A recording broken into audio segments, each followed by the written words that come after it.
Right, so these are the main topics, and straight away, animal welfare.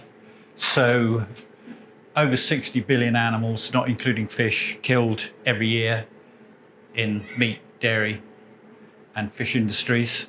Factory farming is the dominant system globally. So chickens are the most widely used animals, with 50 billion, probably over that now. And in the US, they're killed at this extraordinary rate. And in the UK now, the figure is up to about 1 billion. Animal welfare is the least important factor. Everybody's familiar with this, cheap burgers, but what is the real cost? So, got the environmental damage and what are called the diseases of affluence. So the modern Western diet is typified by ultra-processed junk food. And this has led to the current epidemic of obesity and diabetes. These are the two main health issues, certainly in this country, and they cost a huge amount of money to deal with. So meat and dairy uses over 40% of global grain and over 80% of all soya production. And so you've had this very inefficient process of growing food, crops, which you then feed into animals to produce meat and dairy. Now, going back to 2006, the UN's report, Livestock's Long Shadow, this was the first time they had a really detailed report about the environmental impact of dairy. And at this time, they came up with this figure of greenhouse gases, 18%. And more studies have come out since then, producing the same sort of figures. Globally, meat and dairy production is actually increasing. This is partly because of, or mainly because of, the huge populations of China and India that want to follow the sort of Western diet. And there simply isn't enough arable land to produce all the feed crops to produce all this meat and dairy. Sorry.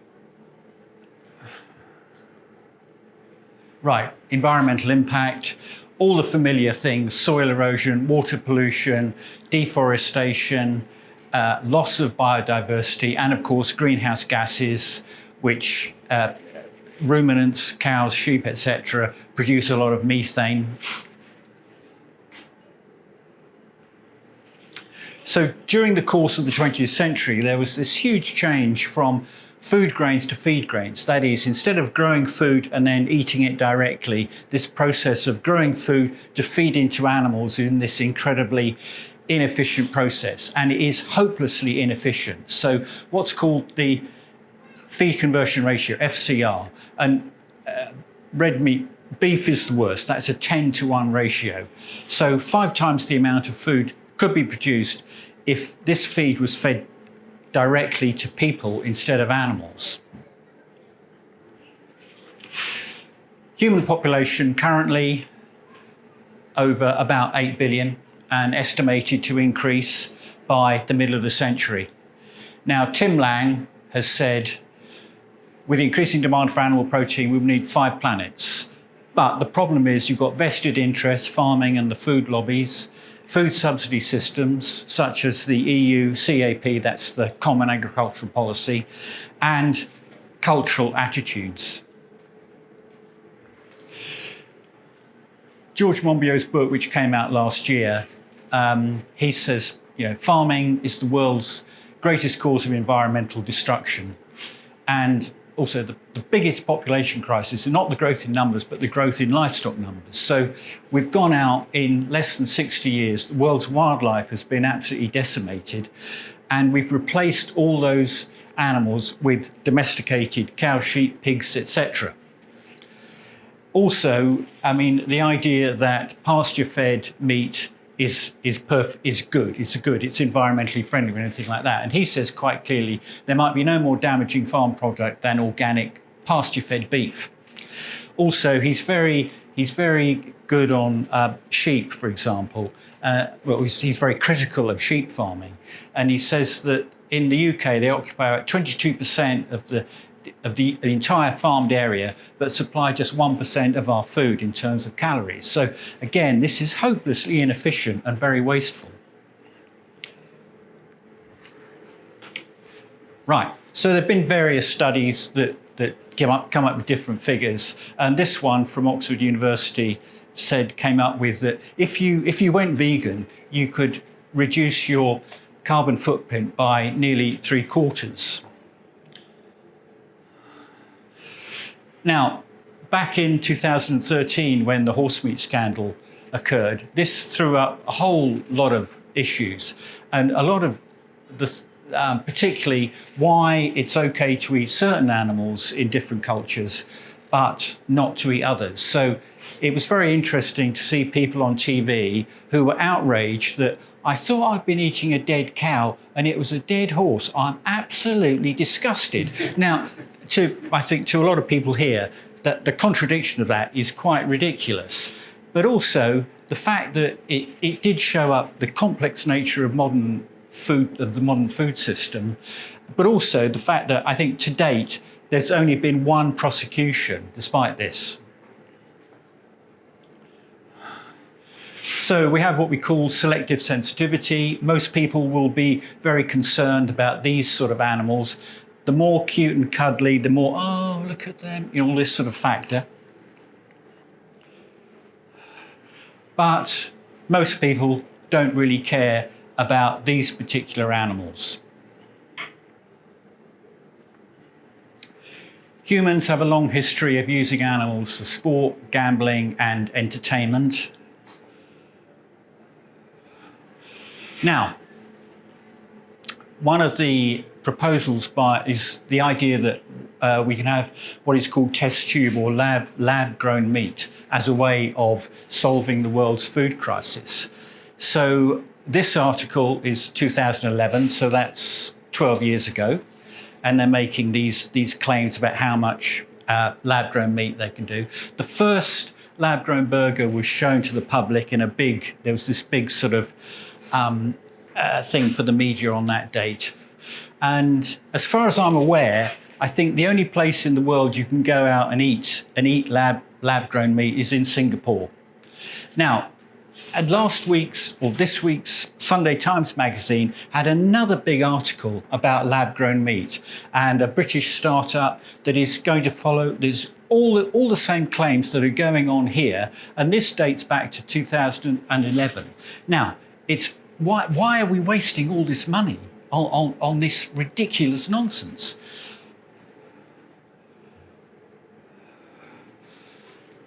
Right. So this is the Impossible Burger, which first appeared in 2016.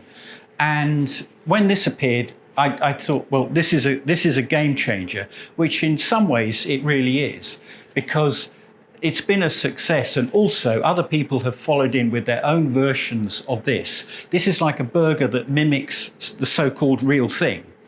And now, for example, the McPlant burger, these things are all available, and they're competitively priced as well. However, when this came along, I thought, well, this will completely undermine the whole lab-grown meat thing, but it hasn't done that. So, and that just reflects what I would call a bonkers obsession with eating meat.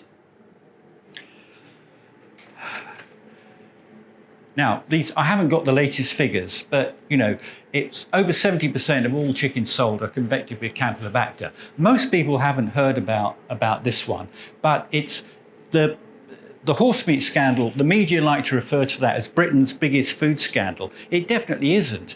This is because it kills people and it costs a huge amount of money to deal with. Abuse of antibiotics. Now, this isn't just limited to the EU. This is another global issue within meat and dairy. And I think all these issues I'm talking about are very much global issues. And antibiotics are one of the great developments within human history, and it changed everything. It really was a big thing for us. And we take that in typical human fashion and completely ruin it. One of the things they found with antibiotics within animals is that it acts as a growth promoter, and that's why they were very popular within animal farming. Biodiversity, what's called the Green Revolution in the 1960s, did have immediate benefits, increased yields, etc. But the long-term consequences, monoculture, a big loss of biodiversity, and widespread use of pesticides and fertilizers. This is a report that was done by the RSPB, and they're saying quite clearly that the impact of modern farming, the use of pesticides, etc., in the UK has had this absolutely appalling loss of species as a result. About 80% of pollination is by bees. This is crucial, but it is being, bee populations are being badly affected by human interference. This is what's called the modern mega dairy, and you can see cows are on this sort of carousel, and they're more or less milked constantly. And this reflects another obsession within meat and dairy industry. That is, we can always get more. We can always get more, and like more for less. And of course, you're dealing with sentient animals. So this idea that there will be consequences for this. The world's fish stocks have been totally devastated by industrial fishing. And after decimating the world's oceans, the fishing industry has come up with another solution. That's fish farming, or what they call aquaculture. Now, Scottish fish farming produce about 150,000 tonnes of farmed salmon per year, but this requires 600,000 tonnes of wild fish. So you set up a system which requires you to take more fish from the oceans, wild fish, convert it into pellets, and then use it within fish farming. Also, the other big problem is that fish farming causes huge environmental damage. Sea lice is one of the main problems. And obviously, you've got the fish caught in these sort of cages. They can't move around naturally, and you can have individual salmon can be covered in hundreds of sea lice. And they've come up with, one of the systems they've come up with involves lasers. So these lasers, right, the sea lice is just about visible to the naked eye, and the lasers zap each individual sea lice. Now, it isn't very effective because they've still got this huge problem. But also, when I see this, the amount of money, time, resources spent on systems like that, instead of looking at this and thinking, this is completely mad. Why are we doing this? Not forgetting the fact that these are all foods that we do not need to eat. Now, this is another example of technology. Because within, obviously, chickens have to be plucked and so forth, or in very hot countries, having chickens means the chickens get too hot, so you've got to have more ventilation. So they come up with a genetically modified featherless chicken. Now, these people think they're doing something incredibly clever, and I think it's very, very disturbing. So just the basic idea that there is only one planet, and just because we're at the top of the food chain and we have this very distorted view of our own importance. Now, this photo was taken in the 1880s in America, and these are all buffalo skulls.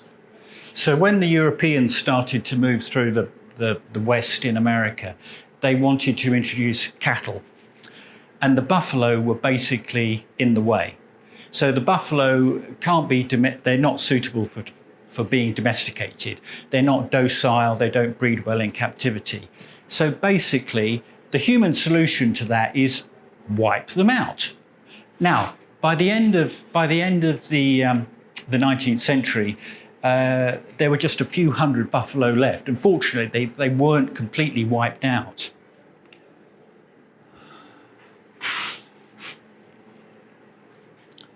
Sorry. Oh, there it is.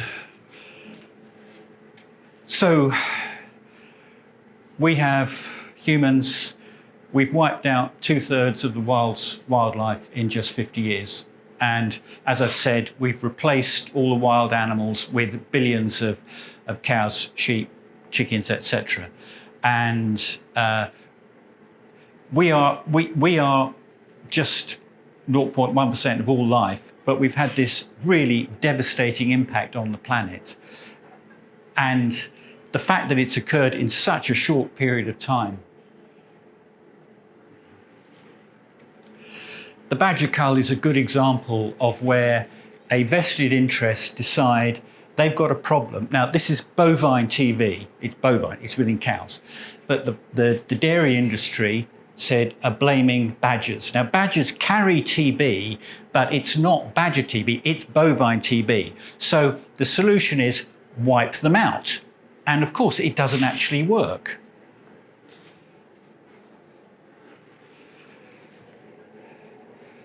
%75% of new human diseases are zoonotic, that is from animal to human.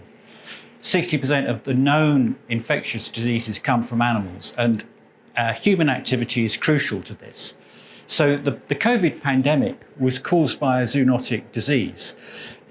So we've had 3 major coronavirus, SARS, MERS, COVID, and all of these are directly linked to human interference with wildlife. Now, this article was quite, within all the reporting of what went on during the COVID pandemic and lockdowns, etc. This was quite a rare example because it pinpointed where these zoonotic diseases are coming from. And that is we know, there's no question as far as I'm concerned, that the COVID pandemic started in that Wuhan wet market. And the idea of the lab leak and everything else, that is all a distraction because this is the major problem and it hardly gets mentioned at all. Now, also last month, China has removed wildlife trade restrictions. So this, as it says, you know, there's a ticking time bomb here. Now, we already have another pandemic, and it's avian flu. And again, this is where as it says here, the devastating pandemic that's flown under the radar, this isn't referred to as a pandemic, even though it is. It's a zoonotic disease. And the way the media report all of this, it allows poultry farmers to present themselves as victims. This isn't our fault. They'll point the finger at China, where it originally came from. They'll point the finger at migrating birds, as it's their fault as well. It's nothing to do with us. And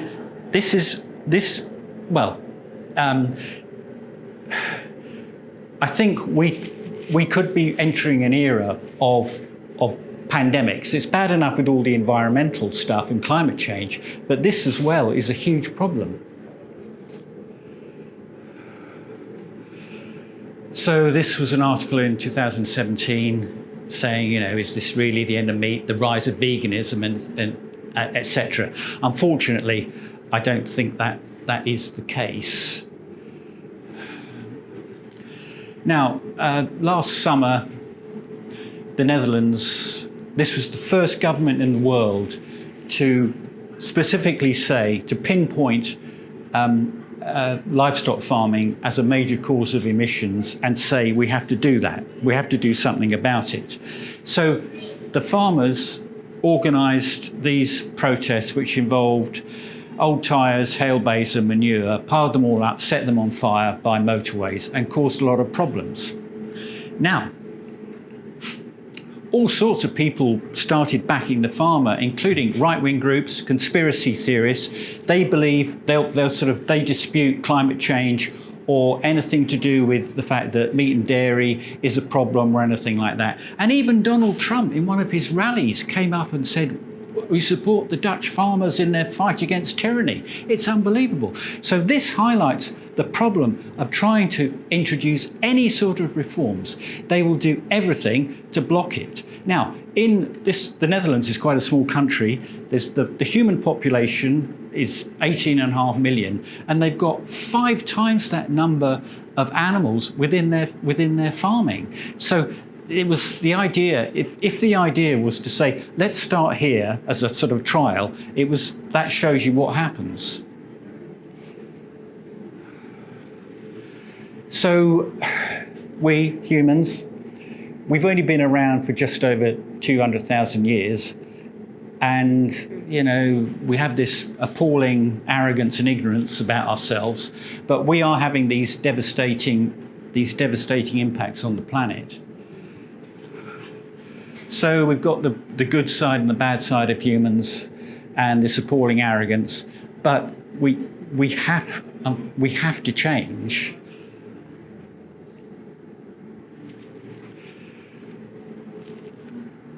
No question that animal farming is destroying the planet, and global systems require really radical change. But you can see vested interests will persistently block any reforms. Now, we've got the different COP conferences, the main one and the other one which occurred last month, the one that was the one in Montreal about biodiversity. Now, all what I would call them eco-junkets, you've got all the lobbyists from food lobbies, you've got the agribusiness there, and basically they ensure that nothing changes. And in Oxford each year at the beginning of January, there's the farming conference, right? And that's dominated by the agribusiness, again, who want to ensure that nothing changes.